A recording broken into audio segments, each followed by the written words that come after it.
엄마, 자꾸 이렇게 말씀하시면 저희도 힘들어요. 지금 상황에서 엄마 건강과 안전을 위해선 요양원이 가장 좋다고요. 걱정? 걱정해서 나를 요양원으로 보내겠다고? 아니면 복권 당첨금이 너희에게 안 돌아갈까봐 서두르는 거냐? 엄마, 복권 얘기는 왜 자꾸 나와요? 그건 상관없잖아요. 상관없다고? 내 말대로 정말 나를 걱정해서 요양원에 보내려는 거라면 왜 복권 당첨 전엔 이런 얘기 한 번도 없었지? 그땐 나 혼자 지내는 게 괜찮다며 아무 말도 안 했잖아. 엄마, 그건 상황이 달라졌으니까요. 지금은 엄마가 혼자 계시는 게 더 위험하잖아요. 위험? 내가 갑자기 위험해졌다는 말로 둘러대지 마라. 네 말 속에 숨겨진 의도가 뭐든 나를 속일 수 있을 것 같아? 복권 당첨 이후 너희가 보인 행동을 엄마가 몰랐다고 생각하니? 엄마 정말 그러지 마세요. 저희가 그렇게까지 욕심부린 적 없잖아요. 그 돈은 엄마 것이고 저희가 손댄 적도 없고요. 손대지 않았다고? 요양원 얘기만 꺼내도 내 표정은 달라졌잖아. 내가 집에 있으면 그 돈을 어떻게 써야 할지 감시라도 당할까봐 이러는 거 아니야? 엄마, 제발 그런 말 하지 마세요. 저희도 엄마를 위하려고 애쓰는 건데 이렇게 말씀하시면 정말 억울해요. 억울하다고? 내가 정말 억울한 건 너희 같은 자식들에게 평생을 바쳤다는 거다. 복권 당첨이 축복이 아니라 너희 본성을 보게 만든 저주였다면 엄마가 지금 더 억울해야겠지. 엄마, 그렇게까지 말하실 필요는 없잖아요. 필요? 너희가 이 얘기를 계속 끌어내는 이유가 필요 이상으로 분명한데 엄마가 왜 조용히 있어야 하니? 내가 요양원으로 가면 내 계획이 쉽게 끝날 것 같아서 그러는 거지? 내가 엄마를 가족으로 보는 게 아니라 돈을 움직이는 장애물로 보는 것처럼 보인다고? 엄마, 이제 더 말해봐야 소용없는 것 같아요. 엄마를 위한 결정을 우리가 내릴 수밖에 없네요. 내가 날 위해 결정을 한다고? 날 속이고 날 밀어내는 결정을? 좋아, 그럼 날 요양원으로 보내봐. 언젠가 너희가 오늘을 후회할 날이 반드시 올 거다. 복권에 당첨된 게 내 인생을 이렇게 망칠 줄은 몰랐구나. 복권 당첨되었으면 잔치에도 모자랄 판에 왜들 저렇게 싸우고 있는 걸까요? 가기 싫다는 어머니를 굳이 요양원에 가라고 부추기는 딸과 아들인데요. 구독자 여러분, 복권 당첨이 정말 축복일까요? 아니면 저주일까요? 끝까지 들어보시고 이 이야기가 어디로 흘러갈지 확인해 주세요. 여러분의 소중한 구독과 좋아요는 큰 힘이 됩니다. 구독과 좋아요 안 누르셨으면 누르고 바로 들어보세요. 안녕하세요. 저는 강원도 춘천에 사는 70세 김혜선이라고 합니다. 저는 평생 재봉사로 일하며 두 아이를 키웠습니다. 옛날엔 손바느질로 밤새 옷을 만들어도 자식들이 잘 먹고 잘 크는 걸 보면 힘든 줄도 몰랐습니다. 요즘은 아침마다 동네 친구들과 시장에 나가는 게 유일한 즐거움입니다. 그런데 그날 친구들이랑 장난삼아 산 복권이 제 인생을 뒤집어 놓았습니다. 복권에 당첨된 건 기쁘긴 했지만 그 로또 당첨 때문에 아이들과 갈등이 생길 줄은 몰랐습니다. 제 이야기가 익숙하게 느껴지신다면 끝까지 들어주시고 따뜻한 격려 부탁드릴게요. 구독과 좋아요도 큰 힘이 됩니다. 오늘은 복권 당첨 후 가족의 진심을 마주하게 된 이야기를 들려드리겠습니다. 춘천의 골목길은 언제나 소박한 삶의 무대를 닮았습니다. 저는 그 속에서 평생을 살며 옷감을 자르고 바느질을 했습니다. 그 시절에는 몸이 고단해도 불평할 틈이 없었습니다. 두 아이 상우와 지영을 키우는데 모든 시간이 필요했으니까요. 아이들은 제 전부였습니다. 상우는 어려서부터 나무 토막을 가지고 집을 짓는 놀이를 좋아했고 지영은 종이에 꽃을 그리며 놀곤 했습니다.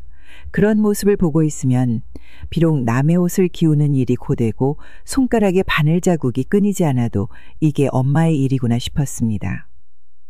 아직도 기억나는 일이 있습니다. 지영이가 초등학교 2학년이던 어느 날 생일 파티를 하고 싶다고 하더군요. 저는 퇴근길에 시장에서 밀가루와 계란을 사서 손으로 케이크를 만들었습니다.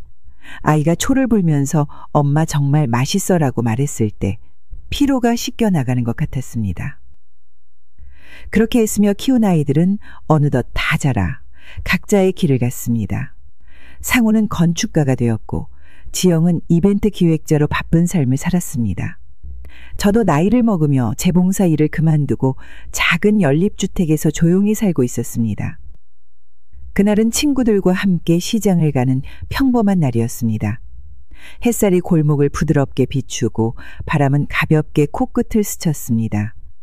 사람들의 웃음소리와 활기찬 외침이 시장 골목마다 울려 퍼졌습니다. 아침 공기가 유난히 상쾌했기에 친구들과 함께 장보는 시간이 더 즐겁게 느껴졌습니다.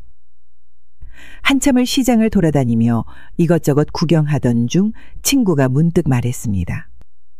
복권 한 장 사볼래? 저는 의아한 눈빛으로 친구를 바라봤습니다. 복권이라니요. 살아오면서 복권이라는 걸 한 번도 생각해 본 적이 없었거든요. 복권? 그걸 왜 사? 친구는 웃으며 대답했습니다. 가끔은 재미로 사는 거야. 당첨되면 기분도 좋고 꿈꾸는 맛이 있잖아. 그 순간 근처 복권 판매대 앞에서 길게 줄을 선 사람들이 눈에 들어왔습니다. 줄을 선 사람들 모두 손에 작은 종이 한 장을 들고 설레는 표정으로 이야기를 나누고 있었습니다. 그들의 모습에서 왠지 모르게 묘한 에너지가 느껴졌습니다.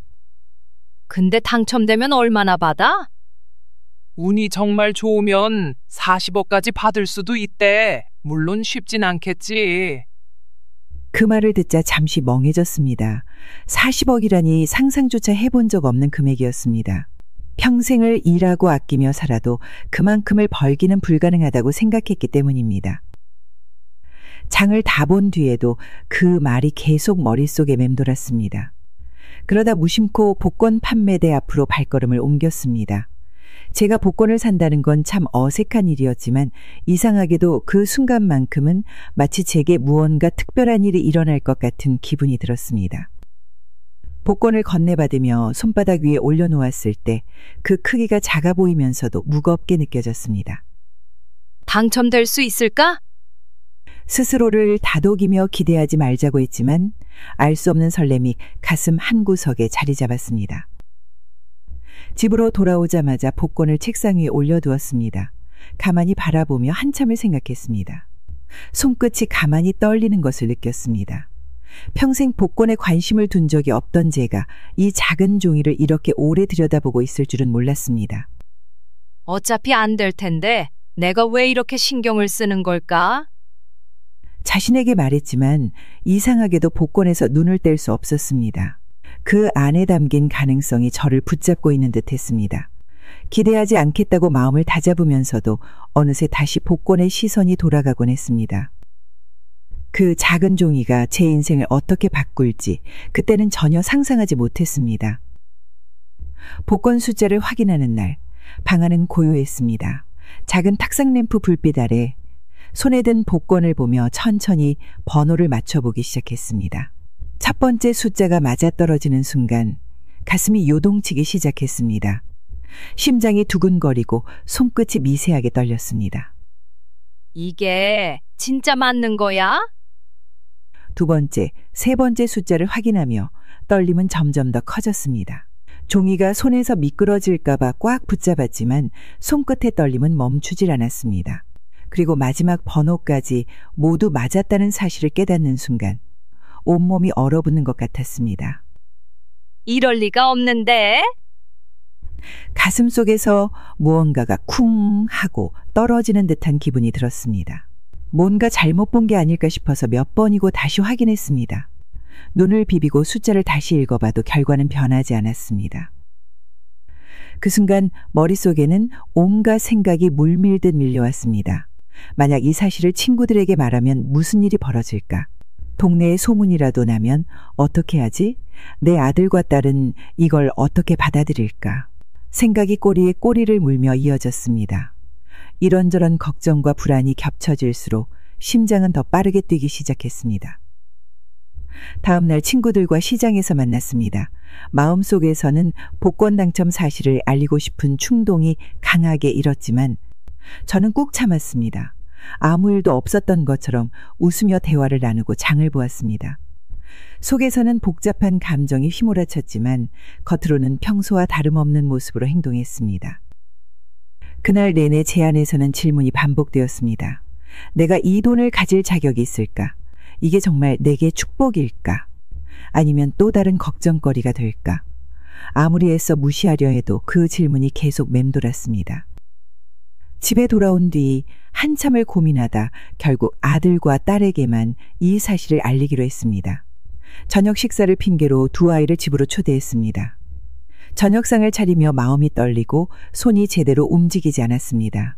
아들과 딸이 도착한 후에도 평소처럼 웃으며 대화를 이어갔지만 속은 계속 복잡했습니다. 저녁 식사가 어느 정도 마무리된 후 저는 조심스럽게 입을 열었습니다. 엄마가 할 얘기가 있는데 잘 들어야 해. 아들은 젓가락을 내려놓고 저를 뚫어지게 바라봤습니다. 뭔데요? 표정이 왜 그래요? 딸은 고개를 갸웃하며 궁금한 듯 물었습니다. 엄마, 무슨 일 있으세요? 식탁이 갑자기 조용해졌습니다. 숨소리조차 들리지 않을 만큼 고요한 순간이 이어졌습니다. 한참 망설이다가 드디어 말을 꺼냈습니다. 엄마, 복권에 당첨됐어. 그 말을 하자 어깨를 짓누르던 무거운 짐이 내려간 듯 했습니다. 하지만 아들과 딸의 반응이 어떨지 몰라 두 손을 모으고 깊은 숨을 들이쉬며 기다렸습니다. 식탁은 얼어붙은 것처럼 멈췄습니다. 공기마저 정지한 듯 모든 것이 조용했습니다. 아들은 젓가락을 내려놓고 깊은 눈빛으로 저를 바라봤습니다. 딸은 믿기 어렵다는 표정으로 눈썹을 올렸습니다. 정말이에요? 얼마나 당첨된 거예요? 진짜 복권에 당첨됐다고요? 엄마, 농담이면 너무한 거 아세요?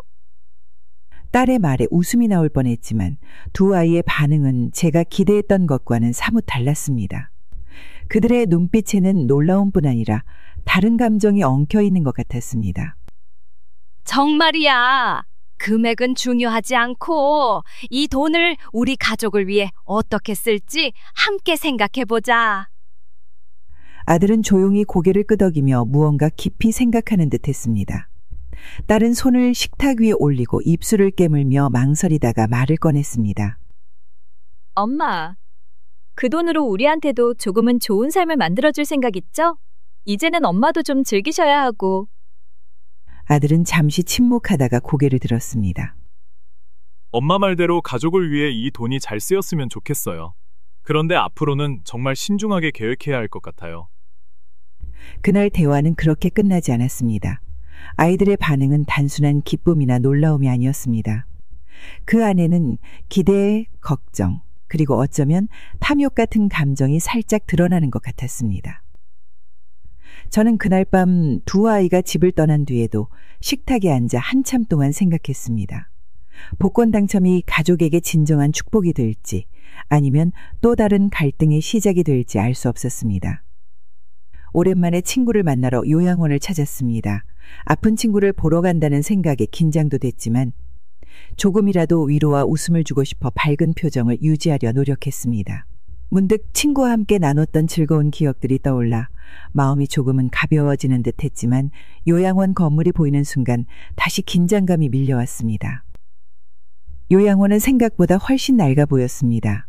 입구에 들어서자 코를 찌르는 눅눅한 냄새가 코끝을 자극했습니다. 좁은 복도는 어둑했고 오래된 조명 아래 벽지마저 색이 바랜 모습이었습니다. 그곳의 정적은 비정상적으로 느껴졌습니다. 복도를 걸으며 들리는 건 직원의 서두르는 발걸음 소리뿐이었습니다. 이런 곳에서 친구가 어떻게 생활할까? 가슴이 답답해졌습니다.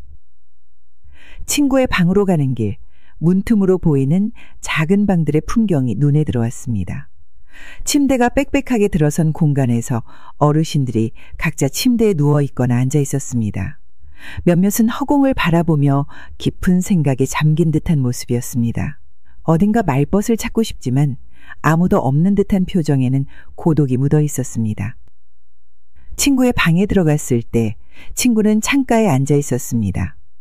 햇살이 창문 너머로 따뜻하게 비추고 있었지만 방 안은 이상하게도 차갑게 느껴졌습니다.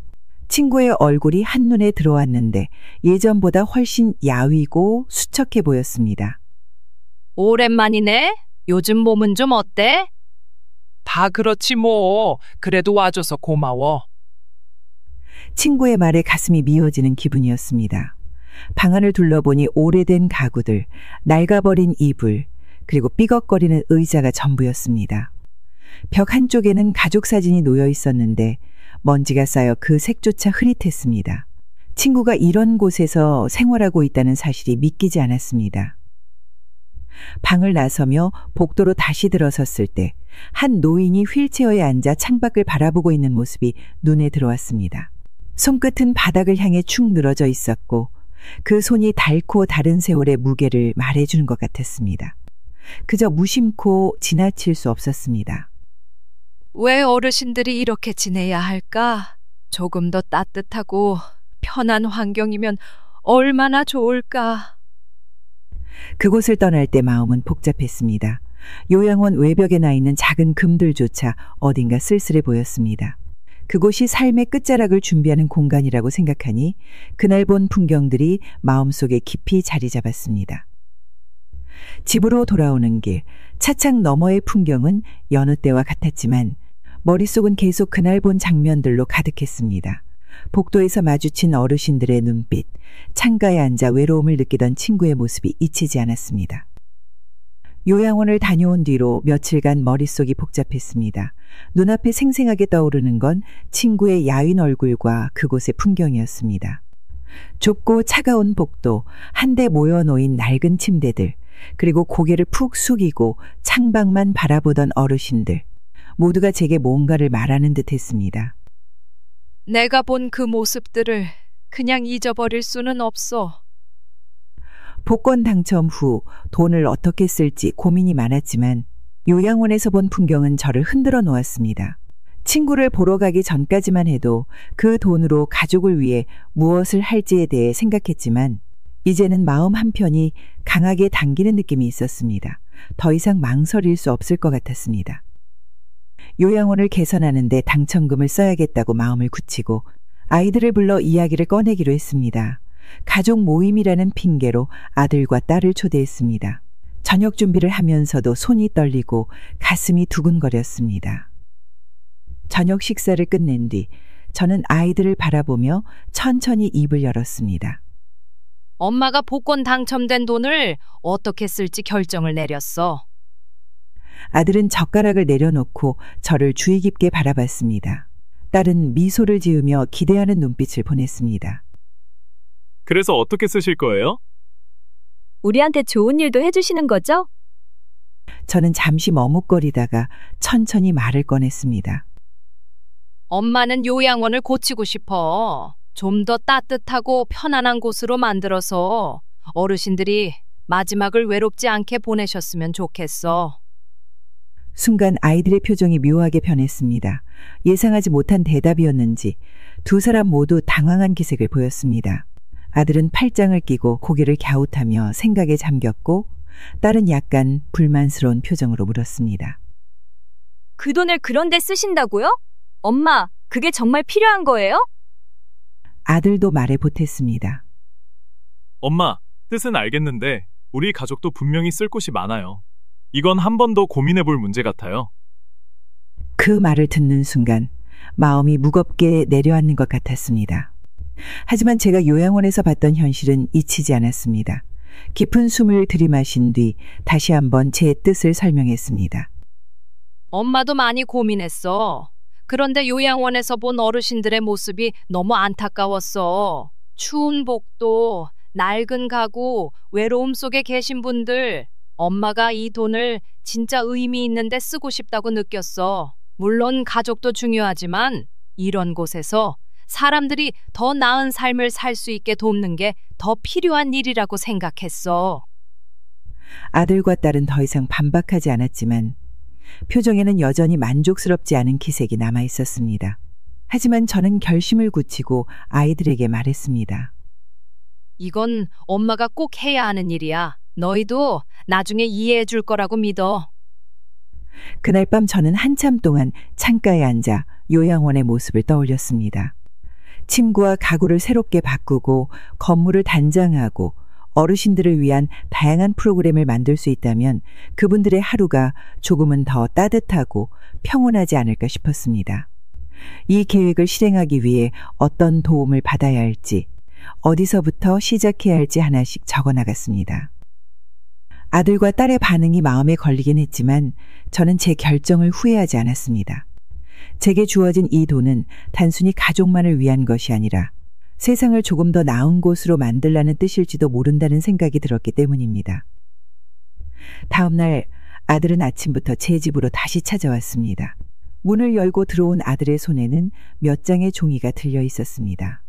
표정은 전날보다 더 굳어 있었고 무언가를 결심한 듯 보였습니다. 엄마, 제가 밤새 생각한 걸 정리해봤어요. 한번 읽어보세요. 아들은 제게 종이를 건넸습니다. 종이를 펼쳐보니 요양원 개선 계획에 대한 반대 이유들이 조목조목 적혀 있었습니다. 아들은 밤새 제 계획의 문제점을 정리하면서 얼마나 고민했을지 한눈에 알 수 있었습니다. 이게 뭐니? 엄마가 하고 싶은 일이 뭔지는 이해해요. 그런데 제가 현실적인 문제를 말씀드리고 싶어서요. 그 돈이 정말 요양원 어르신들에게 제대로 쓰일 거라고 보세요?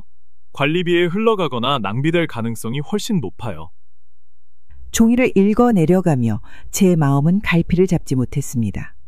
아들은 요양원 운영의 비효율성, 기부금의 관리 문제, 어르신들에게 직접적인 도움이 되지 않을 가능성 등을 조목조목 지적했습니다. 그리고 마지막 줄에는 이렇게 쓰여 있었습니다. 이 돈은 우리 가족의 안정된 삶을 위해 더 잘 쓸 수 있습니다. 아들의 단호함은 제게 큰 혼란을 안겨줬습니다. 제 결정이 감정적이었을지도 모른다는 생각이 머릿속을 스쳤습니다. 이 돈이 낭비될 수 있다는 내 말도 이해해. 하지만 그곳에서 본 어르신들의 모습은 그냥 지나칠 수 없었어. 나는 이 돈으로 더 나은 환경을 만들어주고 싶어. 아들은 고개를 저으며 답했습니다. 엄마, 그건 이상적인 생각이에요. 현실은 그렇지 않아요. 어르신들에게 돌아갈 돈이 얼마나 될지 모르잖아요. 차라리 이 돈으로 우리 가족을 위해 쓰는 게 더 의미 있는 일 아닐까요? 아들의 말은 날카롭고 논리적이었지만 제 마음은 여전히 요양원에서 만난 사람들에게 머물러 있었습니다. 어르신들이 덮고 있던 얇은 담요, 낡고 찢어진 침구, 그리고 친구가 말없이 창밖을 바라보던 모습이 잊히지 않았습니다. 제가 이 돈으로 뭔가를 바꿀 수 있다면 그 기회를 놓치는 것이 더 큰 죄라고 느꼈습니다. 가족도 물론 중요하지. 너희를 위해 평생을 바쳤으니까. 그런데 내가 이 돈을 그냥 가족만을 위해 쓰면 내가 본 그 어르신들을 떠올릴 때마다 마음이 아플 것 같아. 아들은 고개를 숙이고 침묵했습니다. 그가 어떤 감정을 느끼고 있는지 정확히 알 수는 없었지만 어쩌면 제 결정을 받아들이고 싶지 않은 모습처럼 보였습니다. 잠시 후 아들이 고개를 들고 다시 말했습니다. 엄마, 진짜 잘 생각해보세요. 엄마가 요양원을 돕고 싶은 마음은 알겠지만 엄마의 결정을 위해 가족이 희생해야 한다면 그게 맞는 일일까요? 차라리 저를 도와주세요. 제가 사업에 투자해 더 많은 돈을 벌어드릴게요. 저는 이번 사업을 다시 시작할 수 있는 기회를 놓치고 싶지 않아요. 그 말이 끝난 뒤 방 안은 조용해졌습니다. 아들의 말을 되새기며 저는 한참 동안 아무 말도 할 수 없었습니다. 제 선택이 가족을 소외시키고 있는 것은 아닐까? 이 돈이 정말로 요양원 어르신들에게 잘 쓰일 수 있을까? 그날 저녁 아들이 돌아간 후 저는 아들이 남긴 종이를 다시 펼쳤습니다. 종이의 글씨 하나하나를 읽으며 아들이 느꼈을 좌절감과 절박함이 그대로 전해지는 듯 했습니다. 아들의 글은 논리적이고 현실적이었지만 제 가슴 속에는 여전히 요양원의 차가운 공기와 외로움에 갇힌 어르신들의 얼굴이 떠올랐습니다. 어머니로서 아들을 돕는 게 맞는 걸까? 아니면 이 돈을 더 많은 사람들에게 의미 있게 쓰는 게 맞는 걸까?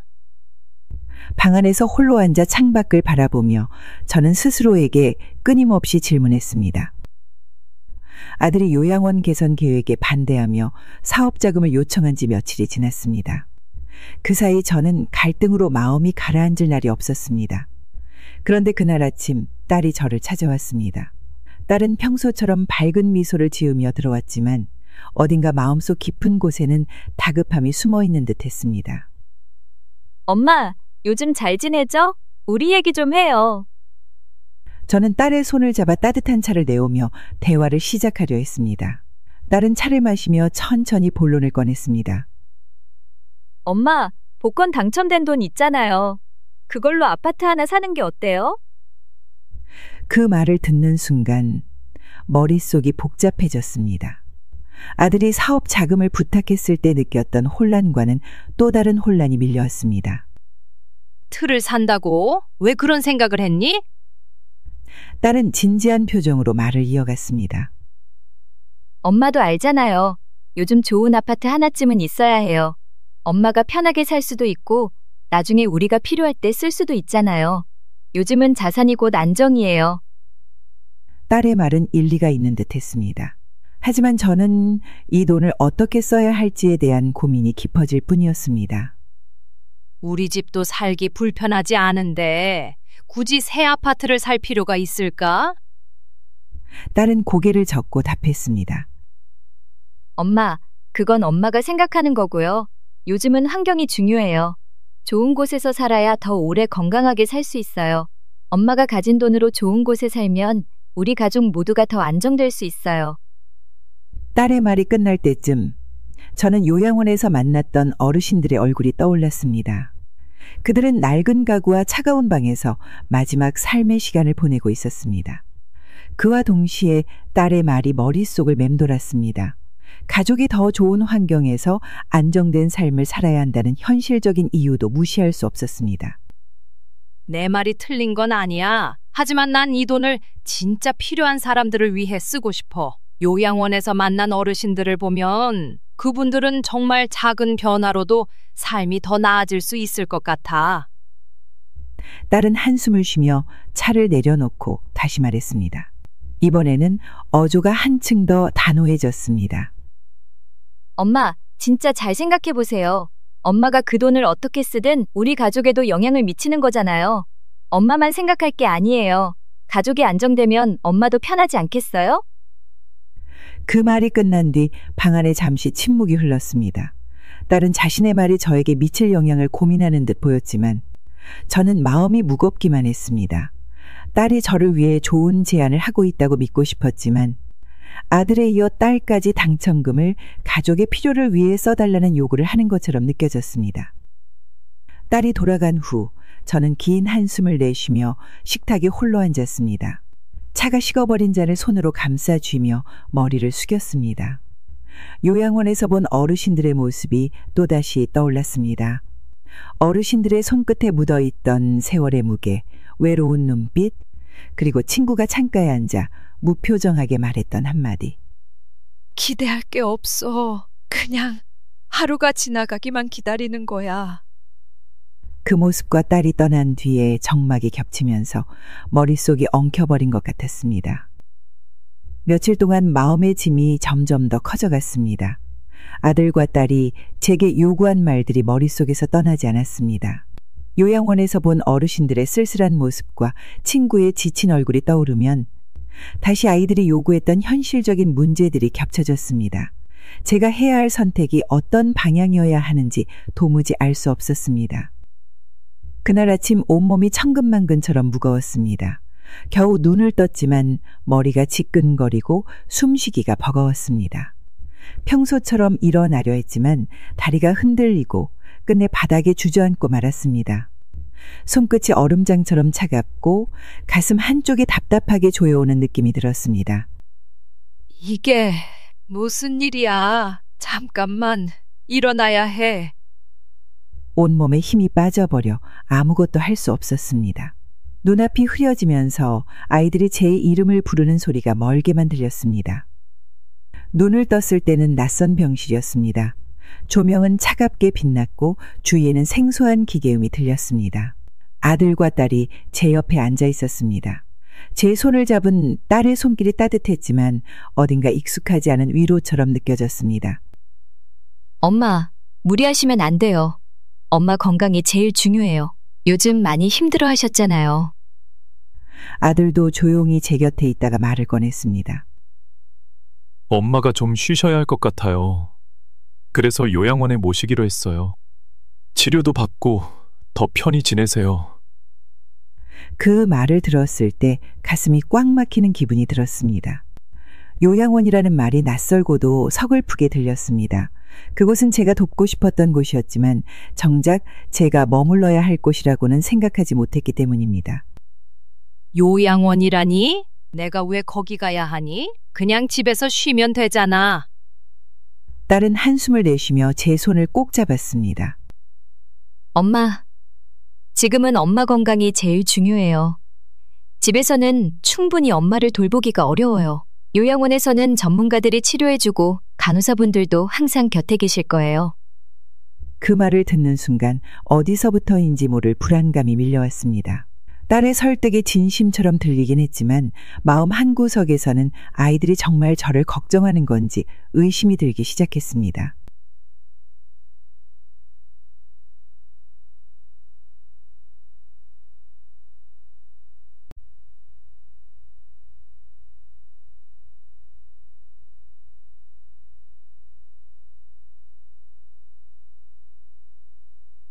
요양원에 도착한 첫날 직원들은 밝은 미소로 저를 반겼습니다.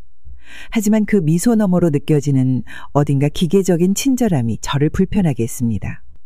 방 안은 좁고 삭막했습니다. 벽지는 낡고 창문으로 들어오는 바람은 차가웠습니다. 침대에 앉아 방 안을 둘러보니 이곳에서 지내야 한다는 현실이 무겁게 다가왔습니다. 내가 정말 여기 있어야 하는 걸까? 저를 여기로 보낸 아들과 딸의 결정이 정말 저를 위한 것인지 아니면 다른 이유 때문인지 알 수 없었습니다. 시간이 지나면서 아이들이 방문하는 횟수는 점점 줄어들었습니다. 아이들이 말했던 배려와 걱정은 이제 희미해졌습니다. 어느 날 창밖을 바라보고 있을 때 간호사가 조용히 다가와 말을 걸었습니다. 어머님, 여기 생활이 좀 어떠세요? 얼굴이 안 좋아 보이세요. 그 따뜻한 말에 저도 모르게 눈물이 맺혔습니다. 낯선 환경에서 들은 그 말이 오랜만에 느끼는 위로처럼 느껴졌습니다. 간호사가 손을 가볍게 잡아주자 손끝에 전해지는 온기가 잠시나마 제 외로움을 덜어주었습니다. 방 안으로 돌아와 혼자 앉아 창문 너머를 보았습니다. 문득 제 인생을 되돌아보게 되었습니다. 가족을 위해 평생을 바쳤지만 지금 이 자리에 있는 제 모습은 모든 걸 제대로 해낸 것인지 의문을 품게 했습니다. 내가 정말 잘 살았던 걸까? 아니면 무언가 잘못된 선택을 해왔던 걸까? 고요한 방 안에서 떠오르는 생각들은 끝도 없었습니다. 요양원에서 지내는 시간이 길어질수록 처음 느꼈던 어색함은 점점 불편함과 외로움으로 변했습니다. 처음엔 직원들이 상냥하게 대해주는 듯 했지만 시간이 지나면서 그 태도는 완전히 달라졌습니다. 작은 요청에도 짜증 섞인 목소리와 눈치가 따라왔습니다. 어느 날 아침 침대 시트를 교체해달라고 부탁했을 때였습니다. 직원은 손을 허리에 얹고 말했습니다. 여기 사람들 다 바쁜 거 몰라요? 좀 기다리세요. 말투는 단호했고 그 말이 끝난 뒤 방을 나가버렸습니다. 침대에 홀로 앉아 시트를 바라보며 속에서 무언가 무너지는 느낌이 들었습니다. 도움이 필요할 때 손을 내밀 수 있는 곳이 없다는 사실이 절망처럼 느껴졌습니다. 식사 시간에도 문제가 생겼습니다. 어느 날 점심이 늦게 나와 문의했더니 직원은 고개를 들지도 않고 손을 휘저으며 말했습니다. 알아서 줄 테니까 기다리세요. 뭐 이렇게 조급하세요? 그 순간 입안이 말라붙는 기분이 들었습니다. 나를 사람으로 대우하지 않는 듯한 말투와 태도는 내 마음속의 자존감을 무너뜨리는 것 같았습니다. 그날 저녁 저는 창문 옆에 앉아 깊은 한숨을 내쉬며 요양원에 오기 전의 시간을 떠올렸습니다. 가족과 함께했던 시간, 자식들에게 희망을 걸었던 순간들이 머릿속에 떠올랐습니다. 며칠 후 오랜만에 아들과 딸이 요양원을 찾아왔습니다. 아이들을 보는 것은 반가웠지만 어딘가 마음속 깊은 곳에서 기댈 수 없다는 느낌이 들었습니다. 딸은 문을 열고 들어오자마자 환하게 웃으며 말했습니다. 엄마, 잘 지내셨어요? 이제 이곳이 좀 익숙해졌겠죠? 저는 고개를 끄덕이며 대답했지만 익숙해진다는 말의 의미가 마음을 더 무겁게 했습니다. 딸은 가방에서 통장과 서류를 꺼내 보이며 이야기를 이어갔습니다. 엄마, 이제 엄마 통장은 저희가 관리하고 있어요. 요양원 비용도 있고 이것저것 챙길 일이 많아서 저희가 도와드리려고요. 엄마는 걱정하지 마세요. 그 말을 듣는 순간 그동안 제가 힘들게 벌고 모아온 돈이었는데 더 이상 제 손에서 벗어나 있다는 사실이 무력감을 가져왔습니다. 그래도 내가 직접 내 돈을 관리하는 게 맞지 않니? 내가 아직 할 수 있는데 왜 그렇게까지 해야 하니? 딸은 부드러운 미소를 지으며 제 손을 잡았습니다. 엄마, 그게 아니라 저희가 더 잘 관리할 수 있으니까 도와드리는 거예요. 엄마는 여기서 건강만 신경 쓰시면 돼요. 아들도 고개를 끄덕이며 말을 보탰습니다. 엄마, 요양원 비용도 있고 필요한 것들이 많잖아요. 우리가 신경 쓰는 게 훨씬 더 효율적이에요. 엄마를 위한 결정이니까 믿어주세요. 두 사람의 태도는 다정했지만 제 마음속에서는 묘한 찝찝함이 밀려왔습니다. 제 선택권이 점점 줄어들고 있다는 사실이 가슴을 답답하게 만들었습니다. 그날 밤 직원들의 태도는 더 냉랭해졌습니다. 방을 지나가며 누군가의 호출벨 소리가 울렸지만 아무도 응답하지 않았습니다. 한 이웃방의 어르신이 도움을 요청하며 손을 들었지만 직원은 무심하게 지나쳤습니다. 왜 또 불러요? 혼자서 좀 하실 수 있잖아요. 그 말을 들은 순간 마치 내가 느끼는 외로움과 두려움을 다른 누군가가 대신 겪는 듯 했습니다. 같은 상황에 놓인 사람들이 많다는 사실이 더 큰 무게로 다가왔습니다. 그날 밤 창가에 앉아 저를 돌봐줄 거라 믿었던 요양원의 냉랭함과 나를 위해 모든 것을 하겠다고 말했던 자식들의 다정함이 어딘가 모르게 멀게 느껴졌습니다. 제 선택이 정말 올바른 것이었는지 의문이 머릿속을 떠나지 않았습니다. 요양원의 차가운 공기 속에서 느낀 것은 외로움과 더불어 더 이상 제가 제 인생을 온전히 통제하지 못하고 있다는 사실이었습니다. 제 손에서 벗어난 돈, 무시받는 내 목소리, 그리고 시간이 흐를수록 더 커져가는 가족과의 거리감은 제 마음을 더 짓눌렀습니다. 요양원에서의 생활은 갈수록 더 힘들어졌습니다. 직원들의 무뚝뚝한 태도, 차갑고 조용한 방안, 점점 멀어지는 가족들과의 거리, 모두가 저를 무력하게 만들었습니다. 홀로 앉아 창밖을 바라보며 외로움을 삼키는 시간이 많아졌습니다. 그러던 어느 날 복도에서 처음으로 간호사와 눈이 마주쳤습니다. 간호사는 다른 직원들과는 달랐습니다. 어르신들에게 먼저 다가가 말을 건네고 작은 부탁에도 귀 기울이며 미소를 잃지 않았습니다. 그녀의 따뜻한 말투와 부드러운 태도는 이상하게도 제 마음을 끌어당겼습니다. 그리고 어느 날 간호사 선생님이 제 방을 찾아왔습니다. 어머님, 잘 지내고 계세요? 표정이 많이 피곤해 보이시네요. 그 말이 제 마음속에 조용히 스며들었습니다. 오랜만에 누군가가 저를 진심으로 걱정해 준다는 느낌이 들었습니다. 아무래도 좀 그렇죠. 그냥 나이 드니 이런 날도 있고 저런 날도 있는 것 같아요. 간호사는 고개를 끄덕이며 제 곁에 앉았습니다. 어머님, 제가 자주 들러서 이야기라도 나눌게요. 마음이 힘들 땐 누군가와 대화하는 게 제일 좋거든요. 그녀의 말은 위로처럼 느껴졌습니다. 그렇게 시작된 작은 대화는 제 일상에 새로운 변화를 가져왔습니다. 며칠 후 간호사는 제 방에 들러 점심시간 이후에도 오래 머물렀습니다. 그녀는 간호사로 일하며 느끼는 보람과 어려움, 그리고 어르신들과의 소중한 순간들에 대해 이야기했습니다. 그녀의 진솔함은 제 마음을 서서히 열게 했습니다. 간호사라는 일이 참 힘들겠어요. 그런데도 항상 밝으시네요. 간호사는 웃으며 고개를 저었습니다. 어머님 같은 분들과 이야기를 나눌 수 있는 게 오히려 제가 얻는 힘이에요. 이 일이 어렵긴 해도 어머님들처럼 따뜻한 분들을 만나는 게 제게도 위안이 돼요. 그 말에 저는 묘한 감정이 밀려왔습니다.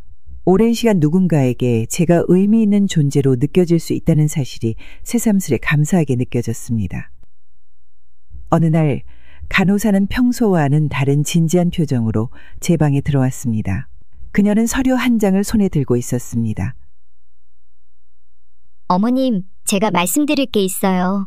어머님, 통장 기록을 우연히 봤는데 좀 이상한 점이 많아요. 그 말을 들었을 때 가슴이 철렁 내려앉았습니다. 통장은 자식들에게 맡겼던 것이었기에 한 번도 의심해 본 적이 없었습니다. 통장이요? 자식들이 관리하고 있어서 저는 잘 몰라요. 심각한 표정으로 고개를 저으며 말을 이었습니다. 출금 기록이 너무 작고 금액도 큽니다. 어머님이 직접 쓰신 게 아니라면 확인이 필요할 것 같아요.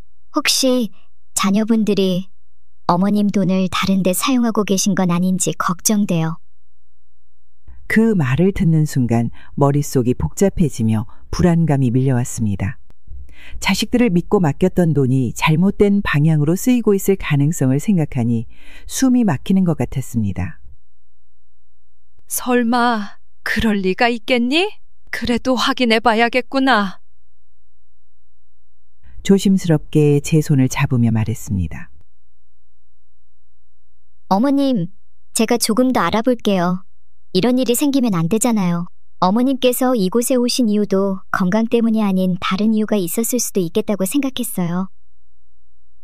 그녀의 말은 제 머릿속에서 떠나지 않았습니다. 자식들이 정말 저를 위해서 이런 결정을 내린 것인지 아니면 다른 목적이 있었는지 의심이 커지기 시작했습니다. 그날 이후 제게 자주 와서 조심스럽게 문제를 확인했습니다. 그녀는 어머니 같은 따뜻함과 친구 같은 든든함으로 제게 힘이 되어 주었습니다. 그 과정에서 성실함과 진심은 요양원에서 제가 찾을 수 있는 유일한 희망이 되었습니다. 선생님 덕분에 이렇게 용기를 얻네요. 정말 고마워요. 간호사는 환히 웃으며 대답했습니다. 어머님, 저도 어머님을 뵈며 많이 배워요. 저희가 함께 잘 해결해 나가요. 간호사와 대화를 나눈 후 마음이 어지러웠습니다. 제 통장에서 무단으로 빠져나간 돈이 있다는 사실은 믿고 싶지 않았습니다. 제게는 평생을 바쳐 키운 아이들이었고 무엇보다 그들에 대한 신뢰가 깊었기 때문이었습니다. 그러나 통장 내역과 간호사 선생님의 조언은 저를 현실로 끌어들였습니다. 하루하루 고민은 깊어졌고 가슴속에서는 갈등이 커져갔습니다. 그러나 하루는 친구의 얼굴이 떠올랐습니다. 낡은 침대에 누워있던 그 친구가 말없이 창밖만 바라보던 모습. 그때부터 마음이 굳어졌습니다. 제가 느꼈던 무력감과 외로움을 다른 사람들도 겪지 않게 하려면 이 돈을 더 나은 방향으로 써야 했습니다. 변호사를 찾아가기로 결심한 건 그때였습니다. 변호사는 제가 보여준 통장 기록을 한 장 한 장 꼼꼼히 검토한 뒤 말했습니다. 어머님, 이 기록들로 보면 자녀분들이 통장을 직접 관리하며 허락 없이 돈을 쓴 것이 명백해 보입니다. 이런 경우 법적으로 돌려받을 수 있는 길이 있습니다. 그 말을 듣고 마음이 무거워졌습니다. 법적 조치를 취한다는 것이 저와 아이들 사이의 신뢰를 완전히 깨뜨릴 수도 있다는 사실이 두려웠습니다. 하지만 간호사의 말이 귓가에 다시 맴돌았습니다. 어머님, 지금 어머님께서 지키셔야 할 것은 돈만이 아니에요. 어머님의 권리와 존엄도 함께 지켜야 해요. 소송이 시작되면서 상황은 점점 더 복잡해졌습니다. 자식들에게 소송 서류가 전달되자 가장 먼저 아들이 요양원을 찾아왔습니다. 문을 열고 들어선 그의 얼굴은 분노로 가득 차 있었습니다. 엄마, 이게 뭐예요? 우리가 엄마 돈을 관리한 게 잘못인가요? 이건 너무한 거 아니에요? 그의 날카로운 목소리에 순간 움츠러들었지만 곧 심호흡을 하며 대답했습니다. 너희가 내 돈을 관리한 건 고맙게 생각해. 하지만 허락도 없이 그 큰 돈을 마음대로 쓰는 건 아니지 않니? 나도 내 인생을 책임질 권리가 있어. 아들은 한숨을 쉬며 변명처럼 말을 이어갔습니다. 엄마를 위해 쓴 거예요. 요양원 비용도 있고 나중을 대비해 투자도 한 건데 왜 이렇게까지 하세요? 그의 말이 진심처럼 들렸지만 통장을 보며 느꼈던 배신감이 완전히 사라지진 않았습니다. 며칠 뒤 딸이 전화를 걸어왔습니다. 목소리는 떨리고 있었고 한숨 섞인 목소리로 말을 꺼냈습니다. 엄마, 우리가 그렇게 잘못한 건가요? 엄마를 위해 한 건데 왜 엄마가 우리를 이렇게까지 힘들게 하는 거예요? 그 말을 듣는 순간 마음 한구석에서 무너지는 듯한 슬픔이 느껴졌습니다. 제게 가장 소중했던 자식들이었고 그들의 목소리에는 후회와 서운함이 섞여 있었습니다. 하지만 동시에 제가 요양원에서 느꼈던 외로움과 그들이 제게 보여줬던 무관심이 떠올랐습니다. 너희를 위해 평생을 바쳤어. 그런데 내가 받은 건 뭐였니? 이건 단순히 돈 문제가 아니야. 엄마가 너희에게 기대했던 건 정직함과 믿음이었어. 딸은 말을 잇지 못했고 전화는 곧 끊겼습니다. 법적 절차는 오래 걸렸고 지치는 일이었습니다. 서류를 준비하고 자식들의 변명과 변호사의 대화를 듣는 매 순간이 고통스러웠습니다. 그러나 결과적으로 사용된 복권 당첨 대부분을 돌려받을 수 있었습니다. 변호사의 사무실에서 통장이 제 손에 다시 돌아왔을 때 그 얇은 통장이 얼마나 무겁게 느껴졌는지 모릅니다. 간호사 선생님은 그날 저를 찾아와 미소를 지으며 말했습니다. 어머님 정말 잘하셨어요. 이제 어머님께서 원하시는 일을 시작하실 수 있어요. 그 말을 들었을 때 가슴 속에서 작은 위로가 느껴졌습니다. 저는 제게 주어진 돈을 올바르게 쓰겠다는 결심을 굳혔습니다. 돌려받은 복권 당첨을 손에 쥐었을 때 저는 한참 동안 그 자리에 앉아 있었습니다. 손끝으로 느껴지는 통장의 질감이 마치 제게 묻는 것 같았습니다. 이 돈이 내게 어떤 의미인지, 앞으로 어떻게 쓰여야 할지 더 깊이 생각해 봐야겠구나. 눈앞에 떠오른 건 요양원에서 보았던 어르신들의 모습이었습니다. 창밖을 바라보며 고요히 앉아있던 친구, 차가운 바닥과 침대에 몸을 의지했던 사람들, 복도를 천천히 걸으며 도움의 손길을 기다리던 모습까지 모든 장면이 선명하게 머릿속을 스쳤습니다.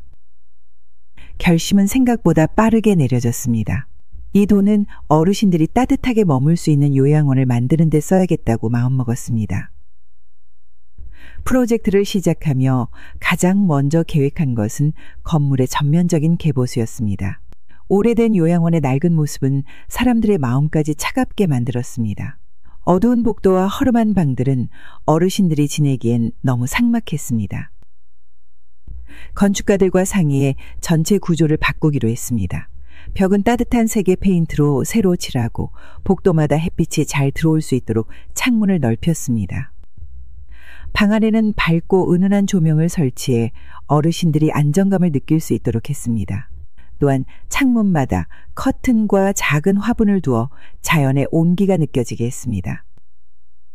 특히 침실은 어르신들이 가장 많은 시간을 보내는 공간이기에 신경을 많이 썼습니다. 침대는 몸을 편히 뉘을 수 있는 부드러운 매트리스와 적당한 높이로 교체했고, 담요는 어르신들의 피부를 따뜻하게 감싸줄 수 있는 포근한 소재로 골랐습니다. 책상과 의자는 높이와 크기를 세심히 조정해 어르신들이 편히 사용할 수 있도록 했습니다. 이곳이 이제는 단순한 시설이 아니라 진짜 집처럼 느껴지길 바랐어요. 시설 개선만큼 중요한 것은 어르신들의 하루를 풍성하게 만드는 것이었습니다. 요양원에서 지내며 가장 많이 느꼈던 것은 시간의 무게였습니다. 하루가 얼마나 길고 지루하게 느껴지는지 경험했기에 어르신들의 하루가 조금 더 특별해지기를 바랐습니다. 어르신들이 좋아하는 활동을 중심으로 프로그램을 구성했습니다. 미술 시간에는 색연필과 수채와 물감을 준비해 각자가 원하는 그림을 그릴 수 있도록 했습니다. 음악 시간에는 악기를 연주하거나 어르신들이 좋아하는 노래를 부를 수 있도록 도왔습니다. 운동 시간은 어르신들의 건강을 위해 필수였습니다. 휠체어를 이용하는 분도 쉽게 참여할 수 있는 가벼운 스트레칭과 산책 프로그램을 마련했습니다. 간호사 선생님들이 어르신들과 함께 걸으며 웃음꽃을 피우는 모습은 요양원의 분위기를 한층 밝게 만들었습니다. 요양원을 운영하는 데 있어 직원들의 역할은 무엇보다 중요했습니다. 직원들이 어르신들에게 온전히 집중할 수 있도록 휴게 공간을 새로 마련하고 충분한 인력을 확보했습니다. 간호사 선생님들은 더 나은 돌봄을 제공하기 위해 심화 교육을 받았고 어르신들과의 관계를 더 따뜻하게 만들어가는 법을 배웠습니다. 어머님, 이제 이곳이 정말 따뜻한 집처럼 변한 것 같아요. 어르신들도 웃는 시간이 더 많아졌어요. 그 말을 들었을 때 가슴 속에서 작은 온기가 피어났습니다. 요양원 개보수가 마무리되었을 때 그 모습은 처음과는 완전히 달랐습니다. 어르신들이 웃으며 대화를 나누고 프로그램에 적극적으로 참여하며 하루하루를 살아가는 모습은 제가 가장 바라던 변화였습니다. 방 안에서 고요히 외로움을 견디던 시간이 더 이상 반복되지 않았습니다. 어르신들은 미술 시간에 자신만의 그림을 그리고 음악 시간에는 박수를 치며 함께 노래를 부르고 있었습니다. 프로그램이 끝난 뒤에도 밝게 웃으며 간호사 선생님들과 대화하는 모습은 저에게도 큰 기쁨을 안겨줬습니다. 이제야 어르신들이 진짜 집 같은 곳에서 지내시는 것 같네요. 여기가 모두의 따뜻한 안식처가 되었으면 좋겠어요.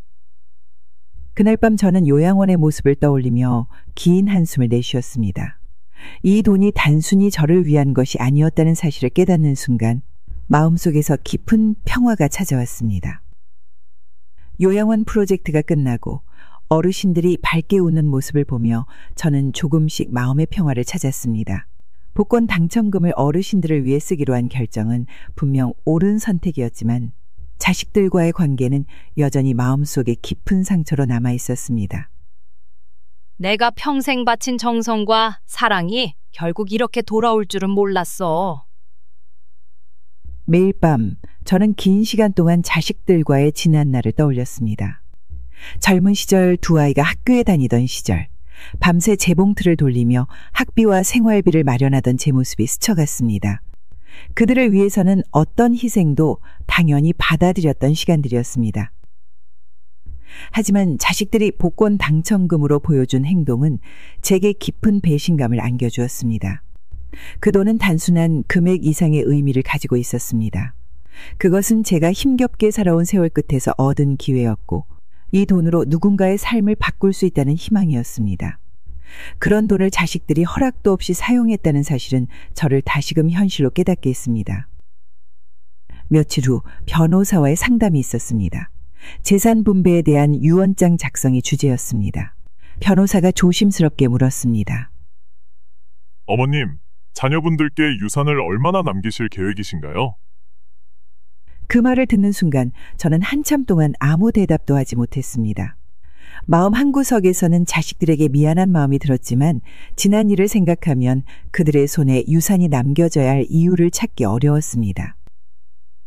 유산을 자식들에게 주는 게 맞을까요? 아니면 더 필요한 곳에 쓰는 게 맞을까요? 변호사는 제 이야기를 묵묵히 들으며 선택을 제게 맡겼습니다. 저는 한참을 고민하다 결국 결심했습니다. 자식들에게는 유산을 남기지 않을 겁니다. 이 돈은 요양원과 어르신들을 위해 쓰일 거예요. 결정은 쉽지 않았습니다. 하지만 이 돈이 단순히 가족만을 위한 것이 아니라 더 큰 가치를 위해 사용되어야 한다는 믿음은 변하지 않았습니다. 유언장을 작성하는 과정은 고통스러웠습니다. 자식들과의 관계를 완전히 끊는 듯한 느낌이 들었기 때문입니다. 펜을 쥔 손이 떨렸고 한 줄 한 줄 적어 내려갈 때마다 제 마음속 갈등은 커져만 갔습니다. 유언장에는 모든 재산이 요양원 운영과 장기적인 어르신 지원 프로그램에 사용되도록 명시했습니다. 자식들의 이름은 한 줄도 들어가지 않았습니다. 변호사가 유언장을 읽고 확인을 요청할 때 저는 고개를 끄덕이며 조용히 말했습니다. 이게 제가 할 수 있는 마지막 결정입니다. 며칠 후 아들과 딸을 집으로 불렀습니다. 마지막으로 제 결정을 직접 설명하고 싶었습니다. 두 사람은 거실에 앉아 긴장된 표정으로 제 말을 기다렸습니다. 차를 내오고 자리에 앉은 저는 천천히 입을 열었습니다. 엄마가 유산에 대해 고민을 많이 해봤어. 그리고 중요한 결정을 내렸단다. 아들과 딸은 제 말을 조용히 듣고 있었습니다. 저는 숨을 깊이 들이쉬고 이어갔습니다. 엄마의 유산은 모두 요양원과 어르신들을 위해 쓰기로 했어. 너희에게는 물려줄 것이 없단다. 그 순간 거실 공기는 무겁게 가라앉았습니다. 아들은 벌떡 일어나 손을 책상에 올리며 소리쳤습니다. 엄마, 이게 말이 돼요? 우리가 얼마나 노력했는지 아세요? 이제 와서 우리를 이렇게 외면하시는 거예요? 딸은 눈물을 글썽이며 떨리는 목소리로 말했습니다. 엄마, 우리가 그렇게 잘못했나요? 엄마를 위해 한 일이었는데 왜 이렇게까지 하시는 건지 모르겠어요. 아이들의 반응에 마음이 흔들렸습니다. 하지만 제가 요양원에서 보았던 어르신들의 모습, 그리고 자식들이 보여준 무관심은 제 결심을 다시 단단히 잡게 했습니다. 엄마가 너희에게 바란 건 정직함과 믿음이었어. 그런데 엄마를 위해 한 일이라고 하면서 허락도 없이 큰 돈을 사용하는 게 옳다고 생각하니? 엄마는 이제 내 남은 삶을 위해, 그리고 더 많은 사람들을 위해 이 결정을 내린 거야. 아들은 고개를 돌리며 방을 나갔고 딸은 아무 말도 하지 못한 채 자리에 앉아 있었습니다. 그날 밤 자식들이 돌아간 뒤 저는 창가에 앉아 가만히 거리를 바라보았습니다. 이 선택이 아이들에게 상처가 됐겠지. 하지만 언젠가는 이해해 줄 날이 오리라. 믿어야지. 눈앞에 흐릿하게 보이는 도시의 불빛 속에서 제 마음속에 작은 평온이 자리 잡았습니다. 복권 당첨금을 요양원을 위해 사용하겠다고 결심한 뒤 저는 한 가지 목표를 세웠습니다. 단순히 시설을 개선하는 데 그치지 않고 요양원을 어르신들이 존엄과 편안함 속에서 지낼 수 있는 진정한 안식처로 만드는 것이었습니다. 요양원이 어르신들에게 단지 마지막을 기다리는 공간이 아니라 삶을 새롭게 즐길 수 있는 곳이 되었으면 좋겠어. 처음 계획을 세우면서 요양원 개선 전문가들과 수없이 논의했습니다. 저는 머릿속에 떠오르는 꿈을 한마디로 전했습니다. 이곳이 단순한 요양시설이 아니라 고급스러운 휴양지처럼 느껴지게 하고 싶어요. 경제적으로 어려운 어르신들도 걱정 없이 누릴 수 있는 공간으로요. 프로젝트의 첫 단계는 공간을 완전히 새롭게 설계하는 것이었습니다. 기존의 복도와 방들은 너무 좁고 어둡게 느껴졌습니다. 저는 전문가들과 함께 창문을 넓히고 햇빛이 잘 들어오는 구조로 개조했습니다. 방마다 호텔 같은 침대와 부드러운 담요, 그리고 개인 화장실을 마련했습니다. 방 안에는 어르신들이 원하는 대로 꾸밀 수 있는 작은 인테리어 장식품도 추가했습니다. 누군가는 가족 사진을 올려놓고 또 누군가는 좋아하는 꽃을 키울 수 있도록 했습니다. 복도에는 푹신한 소파와 테이블을 두어 어르신들이 서로 대화를 나누며 쉴 수 있는 공간을 마련했습니다. 특히 정원을 조성하는 데 많은 공을 들였습니다. 정원은 단순히 바라보는 공간이 아니라 어르신들이 산책하거나 가벼운 운동을 할 수 있는 장소로 만들어졌습니다. 분수대와 나무 그늘 아래 벤치, 그리고 사계절 내내 꽃이 피는 작은 화단은 어르신들에게 자연의 평온함을 선사했습니다. 정원에 나와서 맑은 공기를 마시며 웃음 지을 수 있다면 그것만으로도 얼마나 좋을까? 그 다음은 요양원에서 제공되는 서비스였습니다. 어르신들이 지루해하지 않도록 요일별로 다양한 활동을 준비했습니다. 미술 시간에는 각자 원하는 그림을 그릴 수 있도록 캔버스와 물감을 준비했습니다. 음악 시간에는 어르신들이 악기를 연주하거나 함께 노래를 부를 수 있도록 했습니다. 어르신들이 그동안 하고 싶었지만 못했던 것을 이곳에서 마음껏 누릴 수 있으면 좋겠어요. 또한 운동 전문가를 초청해 어르신들이 가벼운 체조와 요가를 배울 수 있도록 했습니다. 휠체어를 이용하는 어르신들도 함께 참여할 수 있는 동작을 설계해 모두가 즐길 수 있도록 배려했습니다. 프로젝트의 마지막 단계는 음식과 휴식 공간이었습니다. 어르신들의 건강을 위해 전문 영양사가 균형 잡힌 식단을 제공했으며 식사는 마치 레스토랑에서 식사하는 것처럼 준비했습니다. 커다란 창문이 있는 넓은 식당에서 어르신들은 따뜻한 빵 냄새와 함께 하루를 시작했습니다. 어머님, 어르신들이 매일 아침을 기다릴 정도로 좋아하세요. 이곳이 정말 따뜻한 집이 된 것 같아요. 그 말을 들었을 때 제 마음속에서 작은 온기가 느껴졌습니다. 마지막으로 요양원은 누구에게나 열린 공간이 되었습니다. 경제적으로 어려운 어르신들도 부담 없이 들어올 수 있도록 모든 비용은 복권 당첨금으로 충당했습니다. 이곳은 돈이 많고 적음을 떠나 누구나 따뜻함과 편안함을 누릴 수 있는 곳으로 자리 잡았습니다. 어느 날 어르신 한 분이 제게 다가와 말했습니다. 여기가 천국 같아요.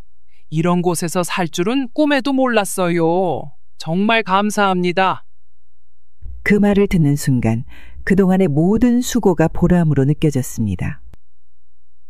요양원에서 어르신들과 시간을 보내며 간호사 선생님들의 헌신적인 모습을 지켜봤습니다. 그 중에서도 간호사 선생님은 늘 제게 깊은 인상을 남겼습니다. 아침부터 저녁까지 바쁘게 움직이면서도 어르신들에게 미소와 따뜻한 말을 잊지 않던 그녀의 모습은 참으로 특별했습니다. 어느 날 간호사 선생님과 함께 차를 마시던 중 그녀가 자신의 이야기를 들려줬습니다. 사실 저는 간호학 공부를 중단할 뻔했어요. 등록금을 낼 방법이 없어서요. 그때 장학금을 받지 못했다면 아마 저는 지금 이 일을 하지 못하고 있었을 거예요. 그 말을 듣자 마음 한구석이 아려웠습니다. 어르신들을 위해 헌신적으로 일하는 그녀조차 학업을 이어가기 위해 얼마나 큰 어려움을 겪었는지 알게 되니 가슴이 먹먹해졌습니다. 그녀의 이야기는 제가 새로운 결심을 하게 되는 계기가 되었습니다. 간호사 선생님과 같은 헌신적인 마음을 가진 사람들이 경제적인 이유로 꿈을 포기하지 않도록 돕고 싶었습니다. 그날 밤 저는 요양원의 방 창가에 앉아 어두운 거리를 바라보며 오래도록 고민했습니다.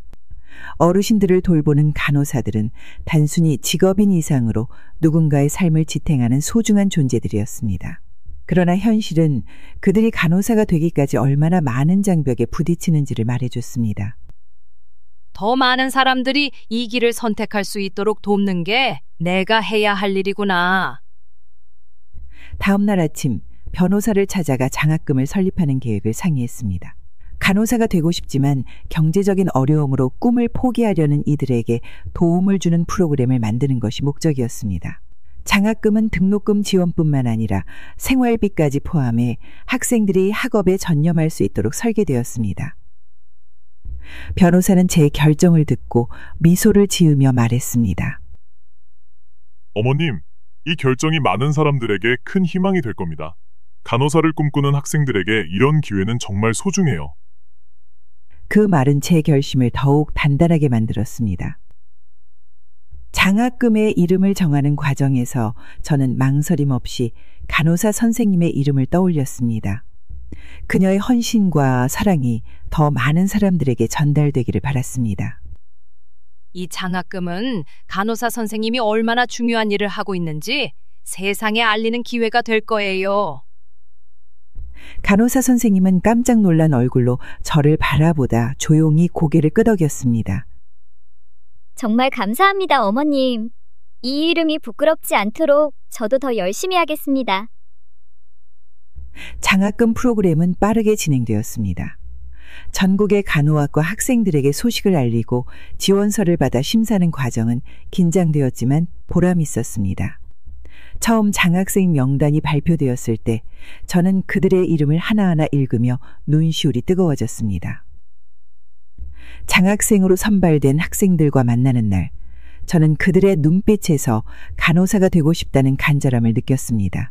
그들은 각자 어려운 환경 속에서도 꿈을 포기하지 않은 사람들이었습니다. 한 학생이 용기를 내어 말했습니다. 이 장학금을 받지 못했다면 저는 학업을 이어갈 수 없었을 거예요. 간호사가 되는 게 제 평생의 꿈인데 이제는 그 꿈을 이룰 수 있을 것 같아요.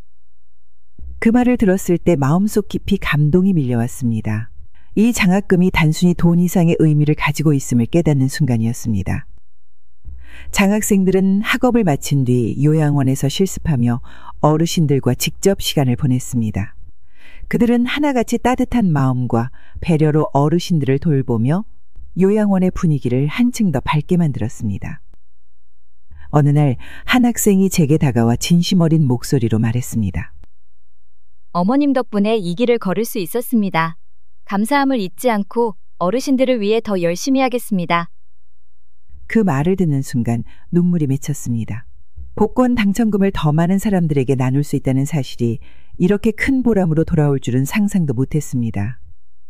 내가 간호사로서 누군가의 삶을 바꿀 수 있다면 그게 나에게 가장 큰 선물이야. 장학금 프로그램은 시간이 지나면서 더 많은 학생들에게 도움을 주었습니다. 그들은 졸업 후 간호사로서 어르신들을 돌보고 더 나아가 자신과 같은 학생들을 돕는 데 앞장섰습니다. 복권 당첨금을 모두 사용해 요양원을 개선하고 장학금을 설립하며 저는 스스로 만족감을 느꼈습니다. 어르신들이 웃음을 되찾고 간호사들이 더 나은 환경에서 일하는 모습을 보며 제 선택이 옳았다는 확신을 가졌습니다. 하지만 시간이 흐를수록 저는 점점 더 외로움과 빈곤 속에 갇혀 있었습니다. 내가 가진 건 이제 아무것도 없구나. 하지만 그만큼 많은 사람들에게 도움이 됐다면 괜찮은 걸까?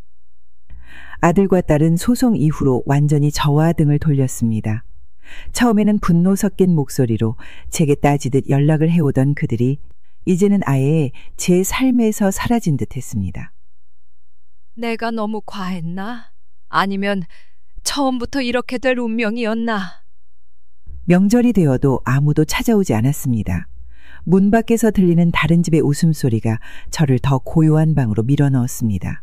방 안에서 홀로 차를 마시며 사진을 바라보던 그 시간은 긴 한숨과 함께 끝이 나곤 했습니다. 처음에는 요양원에서 저를 반겨주던 사람들이 많았습니다. 하지만 시간이 지나면서 저의 역할은 점점 잊혀졌습니다. 새로 들어온 직원과 간호사들은 제가 복권 당첨금을 기부한 사람이라는 사실을 몰랐고 어르신들 역시 점차 새로운 환경에 적응하며 저와의 교류가 줄어들었습니다. 이렇게 사라지는 거구나. 내가 이곳을 바꾼 사람이었지만 결국 나도 한낱 지나가는 손님일 뿐이구나. 요양원을 방문하는 횟수는 점점 줄어들었고 저를 알아보는 사람도 드물어졌습니다. 모든 돈을 사용한 뒤 저는 손에 남은 것이 없었습니다.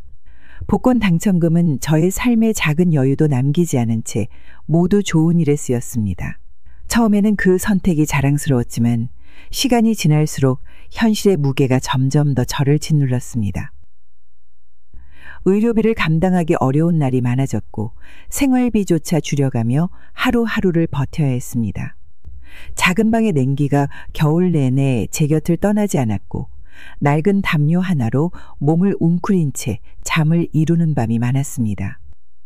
내가 남긴 건 결국 이 세상의 일부였지. 나 자신에겐 아무것도 남지 않았구나. 어느 날 창밖을 바라보며 지나가는 사람들을 바라보았습니다. 젊은이들은 웃고 떠들며 함께 걸어갔고 아이들은 부모의 손을 잡고 뛰어다녔습니다. 하지만 저는 더 이상 그 장면에 속하지 않는 사람처럼 느껴졌습니다. 어르신들을 위한 요양원이 화려한 모습으로 운영되는 소식은 여전히 들려왔습니다. 장학금을 받은 학생들이 간호사로 일하며 어르신들에게 새로운 희망을 주고 있다는 소식도 들려왔습니다. 그러나 저는 그 모든 것에서 멀어져 있었습니다. 방 안에서 홀로 앉아 차가운 공기를 마주하며 모든 선택이 가져온 결과를 곱씹었습니다. 제가 남긴 것들은 많은 사람들에게 도움이 되었지만 결국 저는 아무도 곁에 없는 삶으로 남겨졌습니다. 이제는 누군가의 방문을 기다리지도 않습니다. 과거에 대한 후회와 작은 자부심이 뒤섞인 채 저는 더 조용한 하루를 살아가고 있습니다. 복권 당첨금이 많은 이들의 삶을 바꿨을지라도 그것은 저의 삶을 완전히 비워내는 대가였습니다. 모두가 행복한 세상을 꿈꾸며 시작했던 여정이지만 그 끝에 남은 건 고독과 빈손뿐이었습니다. 누군가는 저의 결정을 아름답다고 할지 몰라도 제게 남은 외로움과 부족함은 그 누구도 대신 느낄 수 없는 것이었습니다. 삶을 타인을 위해 바쳤던 여정은 숭고했지만 결과적으로 자신을 위한 시간은 어디에도 남지 않았습니다. 이 선택의 끝에서 저는 묻고 싶습니다. 모두를 위해 살았던 내가 이제는 누구를 위해 울 수 있을까? 인생의 마지막에 남는 것은 무엇인지, 무엇이 더 가치 있는 삶인지, 어쩌면 그 답을 찾는 것은 모두에게 남겨진 숙제일지도 모릅니다. 제 이야기를 들어주셔서 감사합니다. 복권 당첨은 분명 제게 큰 기회였지만 그 선택의 끝은 고독과 후회로 남았습니다. 인생에서 무엇이 진정한 행복인지, 어떤 선택이 우리를 위한 것인지 함께 생각해 주셨으면 좋겠습니다. 여러분의 인생에서 가장 중요한 선택은 무엇인가요? 제가 느낀 아픔과 배움을 통해 여러분은 조금 더 나은 길을 찾으시길 바랍니다. 좋아요와 구독, 알림 설정을 눌러주시면 또 다른 이야기를 통해 삶의 진실과 교훈을 나눌 수 있을 것 같습니다. 함께 공감하고 배우는 시간이 되었으면 합니다.